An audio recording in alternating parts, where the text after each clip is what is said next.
3-4 दिवस झाले Instagramवरती आपण एक न्यूज बघत असाल, संभाजीनगरमधल्या तिसगाव येथील. त्या डोंगरावरती तो मुलगा स्ट्रेस डिप्रेशनमध्ये असल्यामुळे आत्महत्या करण्यासाठी गेला होता. त्याची आई आणि वडीलही तिथे उपस्थित होते. ते दोघेही त्याला कळवळून सांगत होते, की "बाळा असं करू नको" म्हणून. पण शेवटी वडील त्याला वाचवण्याच्या नादात वडिलांसकट तो खाली पडलेला आहे आणि या दोघांना बघून त्याच्या आईनेही तिथे जीव दिलेला आहे स्वतःचा.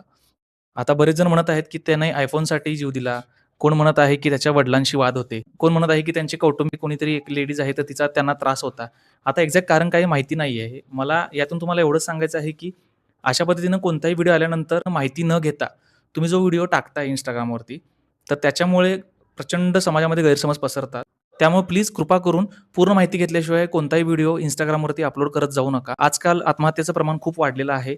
जो तो स्ट्रेसमध्ये आहे, ज्याला त्याला स्ट्रेस, एन्झायटी, डिप्रेशनमध्ये जो तो जात आहे. प्रॉब्लेम्स हे प्रत्येकाच्या आयुष्यात आहेत. म्हणून आत्महत्या करणं हा उपाय नाही आहे.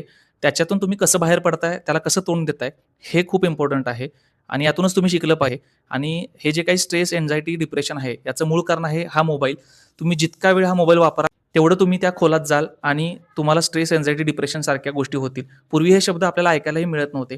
पण आजकाल हे प्रत्येकाच्या बाबतीत होत आहे.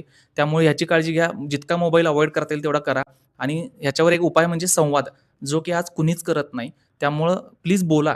जे काही मनात आहे तुमच्या बेस्ट फ्रेंडशी असेल, आपल्या आईशी असेल, वडिलांशी असेल किंवा घरचं कोणी बहीण-भाऊ असेल मोठं, तर त्यांच्याशी शेअर करा.